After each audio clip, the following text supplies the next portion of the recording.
자, 지금 우리가 뭘 보는가 하면요, 2차 인구조사를 봅니다. 어제 우리가 인구조사 본문을 에브라임 자손까지 본문을 읽었지만은 르우벤 자손으로부터 실제로 각 지파를 우리가 살펴보지는 못했습니다. 그래서 오늘 다시 26장 앞쪽으로 돌아가서 각 지파별로 간단하게 우리가 이 지파의 그 내용과 그 상황을 우리 한번 같이 살펴보도록 하겠습니다.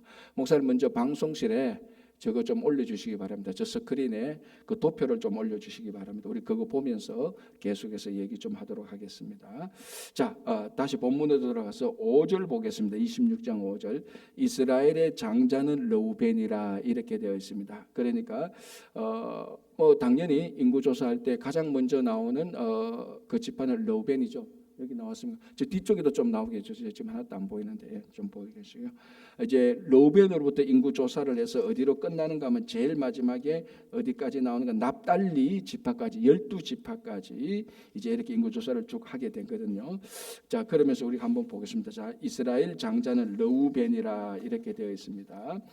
자, 쭉 가다가요. 9절에 이렇게 되어 있습니다. 26장 9절에 엘리압의 아들은 느무엘과 다단과 아비람이라. 자, 다단과 아비람 우리가 들어봤죠. 어디서 들어봤습니까? 고라 일당 반역할 때 고라와 함께 다단과 아비람이 같이 동력해서 반역을 했습니다.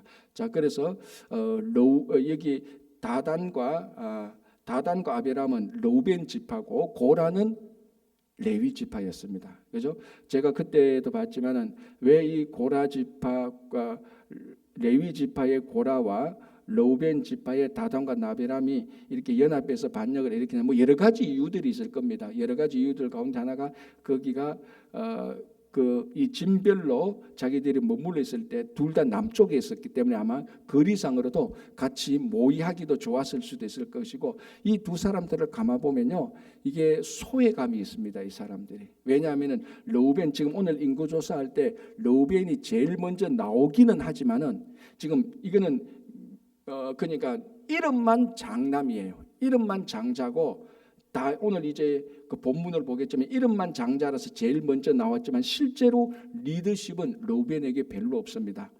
그래서 이 장자인데 리더십이 없으니 그 자녀들이 거기에 대한 소외감이 분명히 있었을 것입니다. 그리고 고라는 누굽니까? 레위 자손인데 제사장이 안 됐거든요. 그 아론만 제사장이니까. 그러니까 고라도 제사장 같은 레위 사람인데 제사장이 안 되는 고라 이 소외감이 느낀단 말이죠.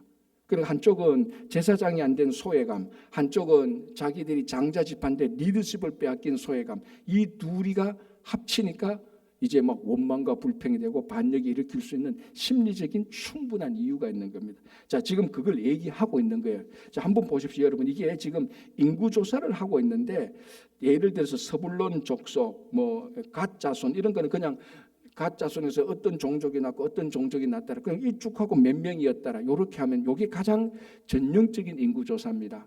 그런데 르우벤 지파 보면은 중간중간에 르우벤 지파도 그렇고 여기 단 지파도 그렇고요. 여기 보면은 가끔 이제 중요한 사건들을 설명을 해 놓습니다.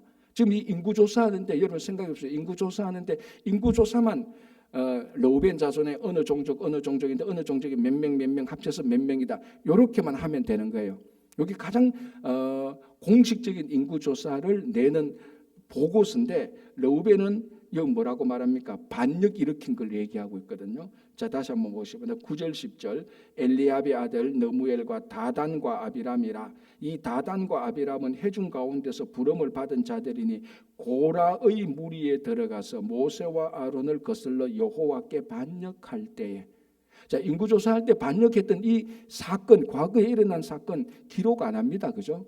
그냥 굳이 하고 싶으면 다단의 자손이 다단과 아비람 자손 없죠. 자손 없이 죽었으니까. 그냥 다단과 아비람이 있었다. 이렇게만 하면 되는데 굳이 일어났던 사건을 기록하고 있습니다. 왜? 후세들이 기억하라고. 이건 너무나 중요했던 사건이라는 겁니다. 자, 그리고 보십시오. 10절에 땅이 그 입을 벌려서 그 무리와 고라를 삼킴에 그들이 죽었고 당시에 불이 250명을 삼켜 징포가 되게 하였으나 지금 우리 앞에서 다 살펴봤습니다. 그죠? 자, 이제 이 사건을 후대에게 주는데요. 아주 특별한 구절이 있습니다. 자, 11절 보시기 바랍니다. 고라의 아들들은 죽지 아니하였더라. 자, 이게 맞습니까? 틀렸습니까? 자, 우리 16장 32절 보겠습니다. 고라 일당이 일어났던 일들 한번 볼게요. 자, 16장 1절 보면 레위의 정손 고핫의 손자 이스라엘의 아들 고라와 르우벤 자손 엘리압의 아들 다단과 아비람과 벨렉이 아들 온이 당을 짓고, 자, 고라 일단 할 때 어떤 그룹들이 당을 지었다고 말하죠. 자, 그러다가 이 당을 지었다가 하나님께서 간섭해서 이 고라 일당을 다 징계하지 않습니까? 우리가 잘 아는 대로 16장 32절 보면요, 이렇게 되어 있습니다. 땅이 그 입을 열어 그들과 그들의 집과 고라에게 속한 모든 사람과 그들의 재물을 삼킴에 되어 있습니다. 자, 그러면은 16장 32절에 고라 일당이 반역을 했을 때 그들에게 고라에게 속한 모든 사람과 그들의 재물을 삼켰다 그랬습니다. 이 땅이 갈라져서 다 죽었다는 거죠. 지진이 일어나서 그 안에 다 빠져 죽었는데 오늘 본문 보니까 26장 11절 보니까 고라의 아들들은 죽지 아니했다고 말합니다. 어느 게 사실이에요, 이게? 자, 이 16장 32절에 고라에 속한 모든 사람은 다 삼켜졌다고 말합니다. 어느 게 사실이에요? 둘 다 사실이에요. 자, 그러면 목사님 말이 안 됩니다. 16장 32절에 고라에 속한 모든 사람이 다 죽었다 그랬는데 이 고라 아들은 안 죽었다. 그게 어떻게 말이 됩니까? 라고 말하는데 이게 여기 16장 32절에 고라에게 속한 모든 사람이라고 말하는 이 히브리어 원어는 고라에게 속한 모든 회중들이라고 되어 있습니다. 여기서 이제 정확히 봐야 되는데, 그래서 모든 주석가들이 26장에 고라의 아들은 죽지 아니했다는 이 말하고 16장 32절에 고라에게 속한 모든 회중들이 죽었다고 말합니다. 누가 빠지죠? 고라에게 속한 모든 회중들이 죽어 할 때 누가 빠질 수가 있죠? 여기에 아들들은 빠질 수가 있어요. 여기 우리말로, 그러니까 여기 번역이 이제 사실은 이제 번역이 중요한 게, 사실은 정확히 말하면 고라에게 속한 모든 무리들 또는 모든 회중들, 이렇게 말하면은 아주 깊이 보는 사람은 회중들이 다 죽었다고, 고라에게 속한. 그럼 가족들은 빠질 수가 있는 여유가 있는 겁니다. 그러니까 여기서는 고라에게 속한 모든 사람이라고 말을 해보니까 모든 사람은 가족들도 다 포함된다고 우리가 생각을 합니다. 그런데 모든 회중들이라고 생각하면 가족은 회중들이 아닐 수가 있죠. 빠질 수가 있단 말이에요. 지금 이 부분에 있어서 이제 빈틈이 있는 겁니다. 그래서 제가 둘 다가 맞다고 했는 게, 아마 고라의 아들들은 아버지가 반역할 때 거기에 빠졌고 고라의 다른 무리들이, 회중들이 거기에 동의했을 가능성이 제일 많습니다. 아니면은 고라의 아들들도 다 죽어야 되거든요. 그런데 26장 11절 보면 고라의 아들들은 안 죽었고, 고라의 아들이 안 죽었다는 증거가 이 고라의 자손들이 살아서 나중에 성전에서 큰 역할을 합니다. 이 사람들이, 고라의 자손들이 무슨 역할을 합니까? 이 사람들은 전부 다 노래하는 자들이었어요. 고라의 자손들. 그래서 나중에 고라의 자손들이 남아있는 걸 보면은 고라의 자손이 안 죽었다는 말이 맞고, 26장 11절이 맞고, 16장 32절에 고라에 속한 모든 회중들이 죽을 때 아들들은 빠졌다. 왜 빠졌냐? 비록 아버지가 하는 일들이었지만 아들들이 볼 땐 저거 반역이야, 안 좋아. 아마 우리가 좀 실제로 있을 법한 생각을 해보면 아마 아들들이 가서 아버지 이거 반역이에요, 안 좋은 거예요 하니까 아마 아버지가 그랬을 거야. 무슨 소리냐? 야, 다 같은 레위인데 왜 저만 제사장 하는 거야? 우리는 늘 이렇게 2등 3등으로 되는 거야. 야, 아들들아 동참하자. 그러니까 아들들이 아버지 그거 아닙니다. 그래도 그거 우리 아니에요. 우리는 빠질래요 하면서 고라 아들들이 빠진 거예요. 그러나 고라가 다른 회중들, 그 르우벤 지파 다단과 아비람을 데리고 확 회장하니까 반역이 일어난 겁니다. 자, 시편 한번 보시기 바랍니다. 이번 시편 몇 편을 보는가 하면 시편 42편을 한번 펴보시기 바랍니다. 시편 42편.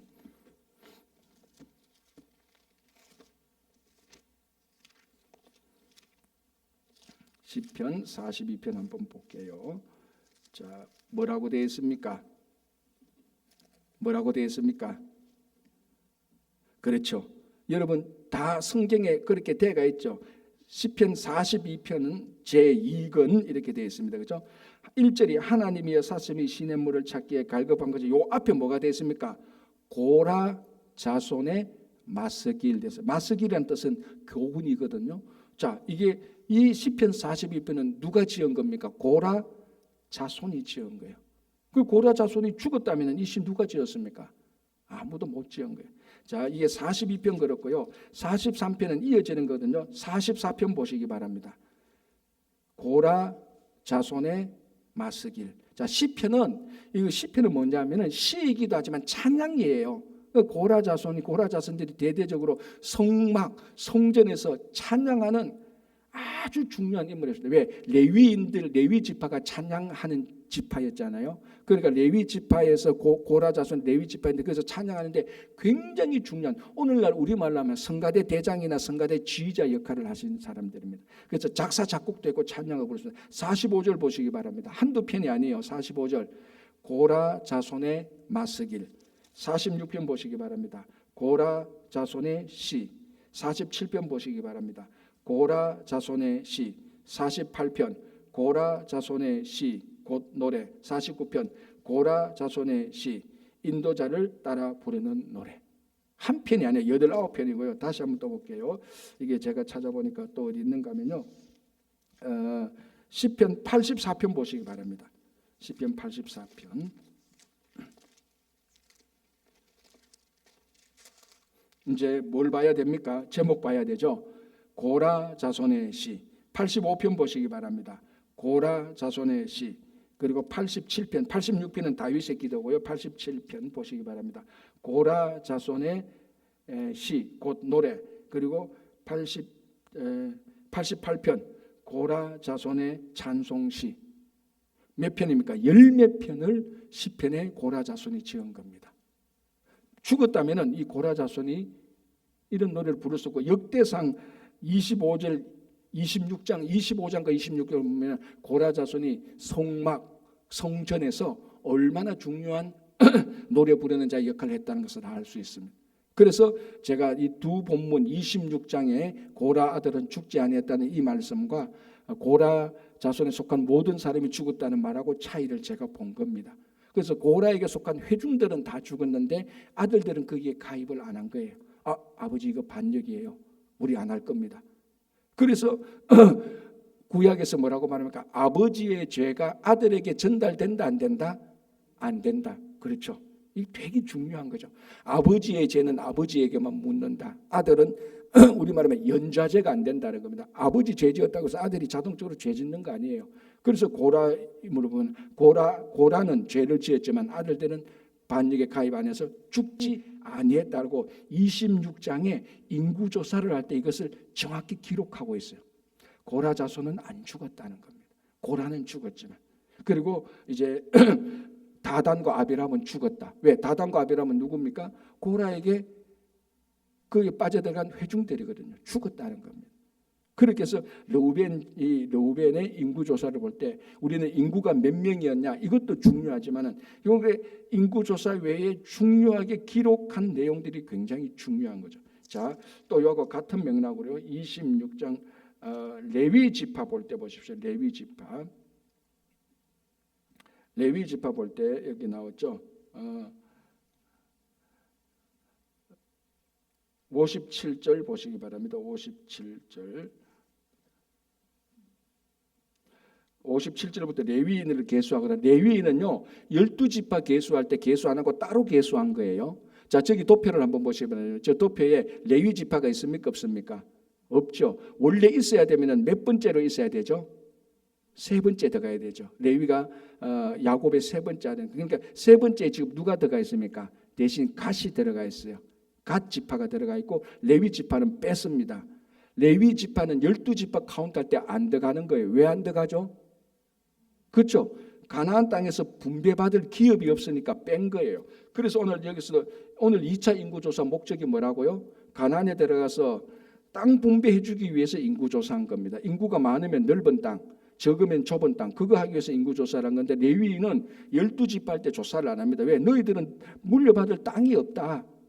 그래서 따로 인구 조사를 합니다. 따로 인구 조사하는 목적은 레위인이 얼마니까 12지파의 각 성 48개 성으로 분배하기 위해서 따로 해놓는 겁니다. 자, 여기에 뭐가 중요한가 하면요, 레위 지파를 57절 26장 57절에 레위인으로 계수된 자들의 종족들은 이러하니, 레위인들은 12지파에 속하지 않고 따로 인구 조사를 하는데, 그러면 어느 종족이 몇 명이었다, 어느 종족이 몇 명이었다, 아니면 어느 종족이 누구였다고 말하고 레위인이 몇 명이었다고 말하면 됩니다. 그런데 뭘 기록합니까?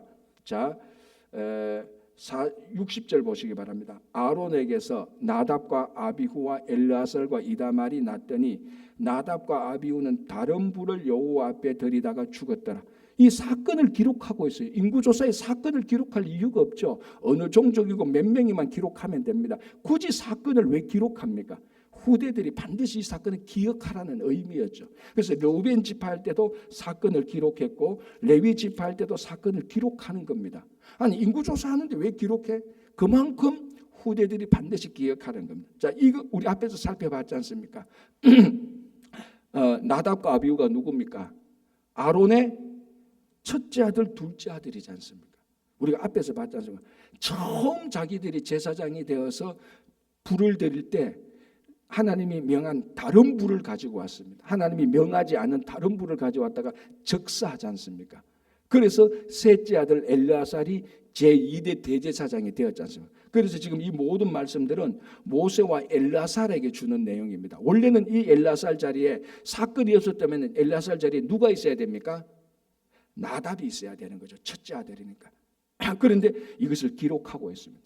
기록한 사건들은 굉장히 그 의미를 중요하게 봐야 되는 거죠. 그래서 61절에 나답과 아비후는 다른 불을 여호와 앞에 들이다가 죽었더라. 의미가 뭡니까? 반드시 기억해라. 다른 불을 들이면 안 된다. 이렇게 이제 인구 조사를 하는데, 자, 르우벤 지파는 살펴봤고요. 르우벤 지파는 우리 여러분 보다시피 가장 이제 장자 지파인데 어떻게 되는가 하면은 늘었습니까? 줄었습니까? 2,700명 줄였죠. 1차 때는 46,000명이었는데 2차 조사하니까 43,730명이 되었습니다. 그 40년 동안, 정확히 말하면 38년이죠. 1차 인구조사는 출애굽한 뒤 2년 뒤에 조사했으니까. 그리고 지금은 출애굽한 뒤 몇 년째 조사합니까? 40년째 조사합니다. 이제 가나안 바로 들어가기 직전입니다. 자, 여러분 한번 보시기 26장 63절을 보시기 바랍니다. 이렇게 되었습니다. 이는 모세와 제사장 엘르아살이, 자, 제사장 엘르아살이가 원래는 나답이었는데 죽어서 안 되고요. 나답과 아비후가 죽어서 안 되고, 모세와 제사장 엘르아살이 계수한 자라. 그들이 여리고 맞은편 요단가 모압 평지에서 이스라엘 자손을 계수한 주쟁이는, 어디에서 계수합니까? 둘째 인구조사는요, 요단강 바로 앞에서 저 반대편 요단강 건너가면 여리고성이 있지 않습니까? 그 사건이 여호수아에 나오잖아요. 그 요단강 건너면 이제 어느 땅입니까? 가나안 땅이에요. 가나안 땅에 들어가서 제일 부딪힌 성이 여리고성이고 이제 막 물리치지 않습니까? 바로 그 앞에서 딱 보는 겁니다. 몇 년이 지났죠? 출애굽한 지 몇 년이 지났죠? 40년. 1차 인구 조사한 지 38년 지나고 1차 인구조사는 광야에서 나온 지 2년 뒤에 시내산인데 그쪽에서 인구조사를 하지 않습니까? 그때부터 본격적으로 출애굽을 진행할 때 전쟁을 하기 위해서 이제 그 병적용으로 인구조사를 한 겁니다. 이 두 번째 인구조사는 땅을 분배용으로 인구조사를 했죠. 38년 동안. 그래서 38년 동안에 르우벤 지파는 2,770명이 감소를 했습니다. 자, 이제 시므온 보겠습니다. 본문 26장 12절, 시므온 자손의 종족들은 이러하니라고 말하고 그냥 인구만 쭉 나옵니다. 자, 보십시오. 르우벤 지파 인구 조사하고 다릅니다. 시므온 한번 12장에서 14절 제가 읽어볼게요. 시므온 자손의 종족들은 이러하니 너무엘에게서 난 너무엘 종족과 야민에게서 난 야민 종족과 야긴에게서 난 야긴 종족과 세라에게서 난 세라 종족과 사울에서 난 사울 종족이라. 이는 시므온 종족들이니 계수된 자는 27,200명이었더라. 요게 인구조사에 하는 보고의 정석이에요. 지금 시므온 조사는, 시므온 지파는 정석대로 보고를 한 겁니다. 어느 종족 몇 명이었다. 이렇게 말하고 그 다음에 갓 자손도 그렇게 나오는 거예요. 그런데 르우벤은 사건을 기록했고 레위도 사건을 기록한 거예요. 그 사건은 우리가 명심해야 되는 사건이죠. 자, 시므온은요 가장 많이 감소했어요. 자, 저기 도표를 보면은 1차 때는 59,300명이었습니다. 59,300명이었는데 2차를 조사하니까 22,200명으로 얼마가 줄었는가 하면요, 37,100명이 줄었어요. 그러니까 과반수 이상이 줄었다고요. 이게 왜 줄었느냐? 오늘 이 인구조사에 기록은 없습니다. 그러나 우리가 바로 인구조사는 바로 앞 사건이 이 시몬과 관련된 사건이지 않습니까? 발람의 꾀에 넘어가 가지고 모압 여인들과 간음하고 난 다음에 시므이라는 사람이 나타나서 고습이라는 여인과 많은 사람들이 보는 앞에서 장막에 들어서 동침해 버렸단 말이에요. 이 시므이가 시므온 지파였지 않습니까? 그래서 연병이 일어나고 막 사건이 퍼지지 않습니까? 아마 추정컨대 바로 앞에 인구조사하기 바로 앞 사건에 대해서 연병으로 시므온 지파가 많이 죽었을 것이라고 추정할 수가 있습니다. 우리도. 그래서 인구가 가장 많이 줄었습니다. 여기를 보면은 이제 하나, 둘, 셋, 넷, 5지파가 줄게 되는데 그 중에 제일 많이 준 게 시므온 지파입니다. 자, 이제 세 번째 보겠습니다. 16절. 갓 자손의 종족은 이러하니. 네 번째가 뭐냐면 19절. 유다의 아들들은 이렇게 나옵니다. 아까 제가 말씀드린 것처럼 원래 여기는 레위가 들어가야 되는 거죠. 야곱의 12아들 가운데 첫째가 르우벤, 둘째가 시므온, 셋째가 레위, 넷째가 유다지 않습니까? 그러니까 레위 지파는 땅을 기업으로 분배받지 못하니까 아까 말씀드린 것처럼 이 12지파 가운데서 뺍니다. 그리고 보통 12지파라고 말을 할 때 땅을 분배받은 이 12지파를 기준으로 12지파를 말을 하고 있습니다. 레위지파를 빼는. 물론 특별한 경우는 레위지파를 넣기도 하고 레위지파가 어떨 때는 카운트 되기도 하고 어떨 때는 빠지기도 하고 좀 약간 플렉서블합니다. 그러나 땅을 분배받은 것을 기준으로 할 때 레위지파는 빠집니다. 그래서 세 번째 지파에 누가 들어가느냐? 카운트한데 갓 지파가 들어가게 됩니다. 갓 지파. 자, 갓은 누굽니까? 레위의 죄송합니다. 야곱의 넷째 아들이죠. 이제 이름으로 막 헷갈리죠. 헷갈릴 수가 있습니다. 매일 우리가 뭐 야곱의 12아들 그거 다 카운트하고 있는 것은 아니니까 누구는 야곱의 7번째 아들로 어머니가 누구예요? 갓의 어머니가 누구예요? 정확히 어머니 레아의 몸종. 레아의 몸종이 누구죠? 실바. 그러니까 레아에게도 레아의 몸종 실바가 있었고 라헬의 몸종 빌하가 있었죠. 그래서 야곱은 아내가 4명, 실제로 딱 4명입니다. 이 4명 가운데서 12명을 낳게 되는 거죠. 그래서 레아로부터 르우벤, 시몬, 레위, 유다를 먼저 놓습니다. 그러고 난 다음에 이 레아의 몸종인 실바를 통해서 아들을 놓는데 그 당시에는 몸종이 낳은 자녀는 주인의 자녀라고 법적으로 인정되는 겁니다. 엄밀히 말해서 이 갓은 어머니는 실바이지만 법적으로 따지면 어머니가 누구라고 해도 틀리지 않습니까? 레아라고 해도 틀리지 않아요. 왜? 레아의 몸종이니까. 그러니까 야곱의 7번째 아들입니다. 그래서 이제 요 아들을 카운트하는데 레위가 빠지니까 거기 세 번째에 레아의 몸종인 실바를 통해서 난 아들 갓을 넣고 카운트를 하는 거죠. 그래서 갓을 넣고 카운트를 하니까 갓은 어떻게 되는가 하면요. 1차 때는 46,650명이었는데 2차 때는 44,500명이 됩니다. 5,150명이 줄었어요. 한 10% 줄게 된 거죠. 꽤 많이 줄었죠. 한 2% 줄고요. 자, 이제 또 중요한 인물이 나타납니다. 4절. 죄송합니다. 네 번째 본문은 19절. 유다의 아들들은 이렇게 나옵니다. 이렇게 나오면서 유다의 아들들은 어떻게 됩니까? 뭐 이제 에르와 오난이라 에르와 오난은 가나안 땅에서 죽고 에르와 오난 이게 바로 다 나중에 누구하고 관련된 인물입니까? 다말하고 관련된 인물이죠. 자녀 못 낳고 죽건 이런 사건 쭉 나오면서 뭐 베레스 어떻게 이렇게 쭉쭉 나옵니다. 자, 카운트를 보겠습니다. 몇 명이냐? 76,500명이었다라고. 76,500명. 자, 여러분 저 지금 도표 보입니까? 저 도표에서 쭉 인구 조사하는데 7만 단위는 유다 지파가 유일해요. 많아도 6만 단위고 제일 적은 것은 22,000명. 시몬은 너무 줄어서 22,000명이지만 4만 단위도 있고 5만 단위도 있고 6만 단위인데 유다 지파는 1차 때는 몇 명인가 하면 74,600명이고 2차 때는 76,500명입니다. 1,900명이 더 늘었어요. 제일 많이 늘어난 건 아니지만 어쨌거나 늘었고 인구만 보면은 1차 때도 7만 단위였고 2차 때도 7만 단위였어요. 1차 때도 7만 단위를 가진 12지파는 유다 지파가 유일했어요. 2차 인구조사 때도 7만 단위를 가진 지파는 유다 지파가 유일합니다. 인구가 1차 때도 2차 때도 제일 많았어요.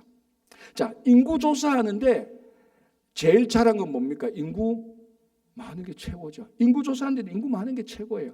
뭐 인구 조사하는데 너희들은 2명이고 여기는 200명인데 이 2명은 그래도 공부를 잘했다. 이거 필요 없어요. 투표하면은 200명이 투표하고 200명과 2명이 투표하는 결과가 똑같은 거예요. 근데 인구 조사할 때 최고의 파워는 인구가 많은 거예요. 그런데 보니까 유다 지파가 제일 1차 때나 2차 때나 7만 단위로서 인구가 제일 많습니다. 시므온 지파하고 따지면 3배 이상의 차이가 나요.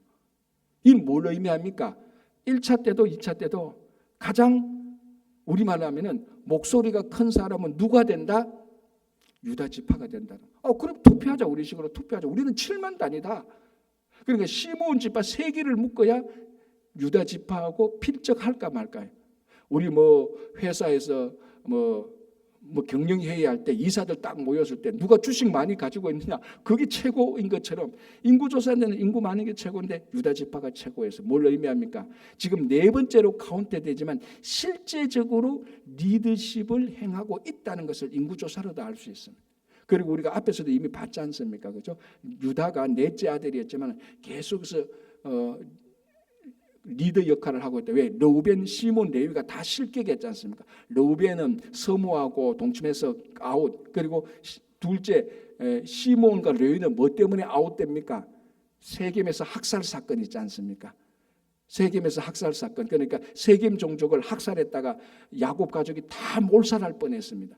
그걸 야곱이 기억하고 있다가 나중에 축복할 때 시몬과 레위한테 축복 대신에 그 리더십의 축복을 유다한테 다 줘버립니다. 야곱에서 한 규가 나오겠고 한 별이 나오겠고 한 홀이 나오겠고. 그래서 그때부터 실제적으로 유다 지파가 리더십 역할을 합니다. 넷째지만 오늘 인구조사도 그렇게 나타나 있죠. 그래서 유다 지파를 통해서 누가 나타나죠? 다윗이 나타나고 나중에는 아브라함과 다윗의 자손 예수 그리스도가 나타납니다. 여기서 유다 지파를 우리가 보고요. 자, 그 다음에 5번째 한번 보겠습니다.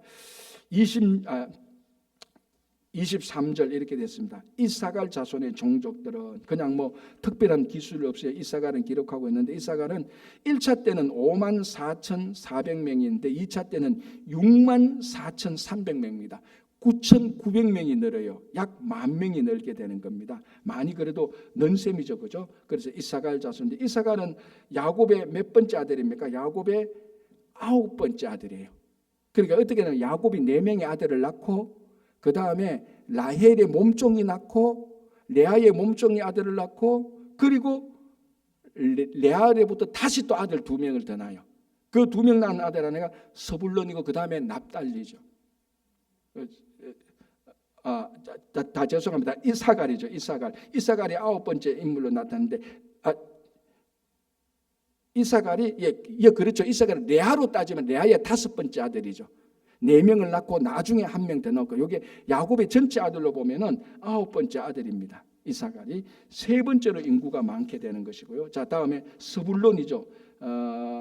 26절을 보시기 바랍니다. 스불론 자손의 종족들은 이러하니 되는데, 스불론은 1차 때는 57,400명인데 2차 때는 65,000명. 66,500명, 3,100명이 증가하게 됩니다. 이사갈은요. 서불론이 증가하게 되고, 서불론은 야곱의 10번째 아들로 레아의 6번째 아들입니다. 자, 지금 보십시오. 다 지금 인구조사를 쭉쭉 하는데요. 누구 계통이 먼저 나옵니까? 레아 쪽이 다 먼저 나와요. 라헬 쪽은 그 다음에 나옵니다. 자, 이제 그 다음에 므낫세를 우리가 보는데요. 므낫세는 라헬의 아들입니다. 그러니까 엄밀히 따지면 라헬의 아들이 요셉과 베냐민인데 요셉의 아들이 므낫세고 에브라니까 라헬의 손자가 되는 거죠, 그죠? 그게 이제 므낫세가 나오는데, 그래서 1번부터 6번까지는 전부 다 레아 쪽 그 자녀들을 먼저 카운트를 해요. 먼저 카운트를 하게 되고요. 그래서 자, 6번째 서불론은 야곱의 10번째 아들이고 레아의 6번째 아들인데, 서불론은 3,100명이 늘고요. 자, 이제 어디로 넘어가는가 하면은 28절 보겠습니다. 요셉의 아들들의 종족은 므낫세와 에브라임이요라고 되어 있습니다. 그 요셉에게는 두 지파를 주지 않습니까? 야곱이 그렇게 축복을 했지 않습니까? 그래서 요셉의 두 아들 므낫세와 에브라임이 들어가는 겁니다. 그러면은 13지파인데 레위 지파가 빠지니까 요셉의 두 아들, 그럼 요셉은 두 지파의 몫을 가지고 있습니다. 그래서 야곱이 축복할 때 두 리더에게 축복합니다. 첫 번째는 유다와 그리고 에브라임에게 줍니다. 에브라임이 실제적으로 두 아들, 자기 두 아들이 지파를 형성하니까, 그죠? 자, 그래서 요셉 지파는 없습니다. 요셉의 두 아들이 지파죠. 므낫세와 에브라임인데 장자가 누구예요? 장자가 에브라임이고, 죄송합니다. 장자가 므낫세고 둘째가 에브라임이에요. 그런데 나중에 역할은 바뀌어요. 에브라임이 지도자가 되고 므낫세는 그냥 지도자 안 되고 평범한 인물로 나오는 겁니다. 그래서 인구 조사할 때 우리 도표는 에브라임을 먼저 기록해 놨는데요. 성경은 므낫세를 먼저 기록하고 있죠. 29절 보시기 바랍니다. 므낫세의 자손 중 이렇게 나왔고요. 그리고 36절 에브라임 자손의 종족들, 이 둘은 다 요셉 아들의 지파입니다. 그런데 므낫세를 보면요, 32,200명이었다가 52,700명이 됩니다. 얼마가 느는가 하면요, 25,500명이 늘어요. 엄청나게 늘어요. 그러니까 느는 걸로 따지면요, 증가율로 따지면은 이 므낫세 지파가 제일 많이 증가해요.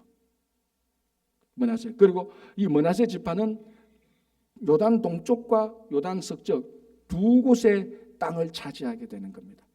왜 이렇게 두 곳을 차지했나 가만히 보니까 굉장히 인구가 많이 늘었어요. 그죠? 그래서 25,500명이 이렇게 늘게 되고, 자, 그 다음에 36절 에브라임 자손들. 좀 지겹죠, 그죠? 좀 지겨워도 한 번은 우리가 해야 될 필요가 있습니다. 에브라임 자손들은, 에브라임은 보면 우리 도표를 보면요, 45,000명에서 32,500명으로 좀 줍니다. 8,000명이 줄게 돼요. 자, 그런데 이 에브라임은 인구는 32,500명밖에 안 돼요. 아까 유다 지파는 76,500명이에요. 그러니까 유다 지파에 비해서 인구로 따지면 절반도 채 안 됩니다. 그런데 나중에 지금은 요때 인구는 적지만은 이후로 보면은 이 에브라임 지파에서 리더들이 좀 나타나요. 가장 대표적인 리더가 누구죠? 에브라임 지파에서 나온 가장 대표적인 지도자, 여러분이 생각하는 지도자 여호수아는 에브라임 지파예요. 또 아마 약간 이견이 있지만 사무엘도 에브라임 지파에 속한 걸로 되어 있어요. 그리고 나쁜 사람이지만 리더십에 뛰어난 인물이 있어요. 누구예요? 여로보암. 북이스라엘 남쪽 북쪽 나눌 때 북쪽에 10지파가 가고 남쪽에 2지파가 갔지 않습니까? 이때 2지파가 리더 역할을 했는데 북지파는 에브라임이 주도해서 10지파를 만들어버려요. 그 에브라임 지파의 아들이 여로보암이에요. 남쪽에는 유다와 베냐민만 지파를 만들어요. 그래서 10지파별로 따지면 10대 2로 나누어져요. 북쪽에서는 에브라임이 주도자가 되고 남쪽에서는 유다가 지도자가 되는 겁니다. 그때 에브라임이 이렇게 나오는 겁니다. 그래서 에브라임은 인구는 적지만은 그래도 중요한 인물들이 좀 나타난 걸 우리가 알 수 있고요. 자, 그리고 오늘 본문에 읽었던 38절 보겠습니다. 베냐민 자손. 자, 베냐민 자손. 이거 보면은 1차 때는 35,400명이었는데 2차 때는 45,600명으로 12,000명이 늘어요. 엄청나게 늘어요. 그런데 우리가 나중에 알겠지만 땅을 분배 받긴 받지만 이 베냐민 지파는 어디 땅을 받는가 하면요, 나중에 우리가 그 지도로도 한번 보겠지만요, 이 베냐민 지파는 나중에 유다와 에브라임 사이에 땅을 분배받게 됩니다. 나중에 그 지도를 한번 우리가 자세히 보고요. 그런데 이 베냐민 지파가 이제 여호수아 다음에 사사기에 들어가서 멸족 직전에 가게 됩니다. 베냐민 지파가 다 지파 자체가 멸종하기 직전까지 갑니다. 그게 무슨 사건 때문이죠? 레위인의 첩을 살해하고 했던 그 사건 때문에 레위인이 그래서 자기 아내를 토막내서 12지파로 다 보내서 내 아내를 죽인 사람이 베냐민 지파라고 해서 베냐민 지파를 다른 지파들이 다 죽이기 멸종시키기 일부 직전까지 가게 됩니다. 다시 살게 되지만요. 그게 이제 베냐민 지파고요. 베냐민 지파에서 뛰어난 출중한 인물이 누가 있죠? 구약에는 사울, 신약에는 또 사울. 맞죠? 알아들으셨죠? 구약의 사울이 누구예요? 신약의 사울이 누구예요? 바울이지 않습니까? 오늘 바울의 원래 이름이 사울이지 않습니까? 이 둘 다 베냐민 지파예요. 아마 바울의 아버지가 사울처럼 위대한 인물이 되라고 말해서 사울로 지었을 거예요. 우리는 성경을 알아서 사울이 잘못되고 다윗이 그러니까 위대한 인물이기 때문에 상대적으로 사울을 굉장히 부정적으로 평가하는데, 어쨌든 사울은 통일 왕국의 첫 번째 임금이에요. 굉장히 중요하죠, 그죠? 초대 국부라니까요. 그래서 이스라엘 사람들은 우리가 생각하는 것보다는 사울을 훨씬 더 좋게 보고 있습니다. 자, 그게 베냐민 지파 사람이었어요. 자, 그리고 좀 넘어가겠습니다. 42절에 단 지파가 나옵니다. 단 지파. 자, 이 단 지파는 야곱의 5번째 아들인데요. 이게 누구의 몸인가 하면 라헬의 몸종에서 낳는 겁니다. 라헬의 몸종 빌하. 왜냐하면 라헬이 자녀를 계속해서 못 낳습니다. 레아는 계속해서 자녀를 놓죠. 레아가 자녀를 놓지 않습니까? 넷째 아들까지 그대로 놓고 또 뭡니까? 이렇게 자녀를 놓으니까 라헬이 자기는 자녀를 낳기 전에 라헬의 몸종이 먼저 자녀를 낳습니다. 그런 몸종 빌하가 낳은 첫 번째 아들이 단입니다. 그러니까 빌하가 낳았지만 결국은 법적으로 행정적으로 따지면 라헬의 아들인 셈이 되는 거죠. 아들은 아닌데 여기 바로 단인데, 이 단지파가 굉장히 또 이게 또 스토리가 많아요. 단지파가 오늘 본문에는 기록은 안 되는데, 단지파가 원래 중간 지대에 땅을 차지하게 됐는데 거기 블레셋 사람들이 남아 있었어요. 다 못 쫓아내고 그 블레셋 사람들이 쫓겨서 북쪽으로 올라가게 됩니다. 라이스라는 지역을 단지파가 올라가서 그쪽을 정복해서 그쪽에서 살아요. 그래서 그쪽 지역이 단이 돼요. 그런데 이쪽 지역이 우상 숭배가 제일 많은데요, 북쪽 지역이. 그래서 성지순례 가면 그 단 쪽으로 올라가요. 올라가면 아직도 우상 숭배 때는 판신 이런 신들이 많아요. 그쪽 지역을 정복했던 단인데, 이 단이 나중에 북이스라엘의 여로보암이 북이스라엘에 2군데 우상을 세웁니다. 금송아지 우상을 베델과 단에 세웁니다. 그래서 단은 그때부터 우상 숭배의 본거지가 되는데, 그게 지금 단지파가 이렇게 되는 겁니다. 그래서 나중에 요한계시록으로 보면은 요한계시록의 7장에 입맞은 14만 4천 명이 나옵니다. 거기 12지파 한 지파별로 12,000명이 나오는데, 이 12지파를 카운트하는데 머리에 입맞은 14만 4천 명, 구원받은 12지파를 거론하는데 거기에 단지파가 없어요. 요한계시록 여러분 7장을 읽어보면서 어느 지파에 12,000명 쭉 보면 이렇게 쭉 읽어보면 단지파가 빠져 있어요. 그게 바로 오늘 여기 나오는 단지파인데요. 단지파의 인구는 2차 때는 그래도 꽤 많아요. 64,400명, 1,700명이 늘어나요. 자, 그다음에 11번째 아들 보겠습니다. 44절. 아셀 자손의 종족들은 이렇게 나옵니다. 아셀 자손의 종족은, 이 아셀은요 뒤에 나와 있어서 라헬 쪽이 아닌데, 라헬 쪽이라 착각하지 말고, 라헬은 이 아셀은 누굽니까? 갓과 아셀이에요. 그러니까 뭡니까? 갓은 야곱 레아의 5번째 아들이고, 아셀은 레아의 6번째 아들입니다. 나중에 아들 둘 더 낳게 돼요. 그게 갓과 아셀인데, 인구가 11,900명이 늘고 2차 때는 53,400명이 돼요. 자, 이제 지겹지만 하나만 더 보겠습니다. 납달리를 보겠습니다. 납달리. 시간이 약간 간데 빨리 보겠습니다.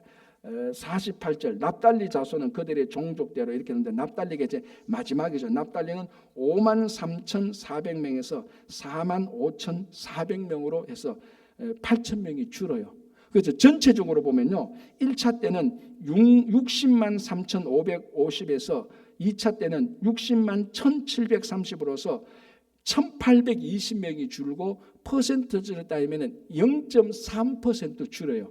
지난 38년 동안. 그래서 어제도 제가 얼핏 말씀드렸지만 줄었네라고 볼 수 있지만은, 이건 줄었는 것은, 요 0.3% 줄은 것은 은혜 중에 은혜예요. 왜냐하면 그 앞에서 반역 사건으로 해서 몇만 명이 죽었던 사건들이 굉장히 많이 있었어요. 몇만 명이 죽었음에도 불구하고 하나님은 60만 명을 거의 그대로 보존하고 계세요.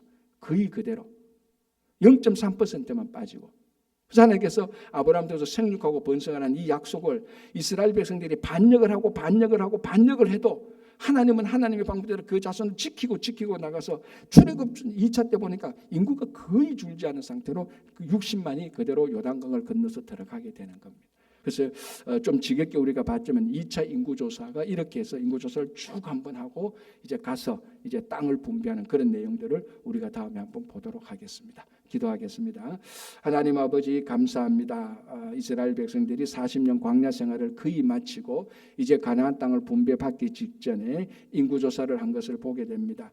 이스라엘 백성들이 지난 38년 동안에 수없이 많은 반역을 했고 많은 사람들이 죽었지만 하나님께서 그럼에도 불구하고 특별히 이스라엘 백성들의 인구가 줄지 않도록 지켜주신 것을 감사합니다. 주님, 우리들이 이 땅에 이민 광야의 삶을 살면서 우리 마음속에 반역의 씨들을 다 제거하고 늘 하나님께 순종하고 주님께서 생육하고 번성하라는 그 하나님의 명령을 이어받아서 우리가 하나님의 귀한 자녀들을 잘 양육할 수 있도록 도와주시옵소서.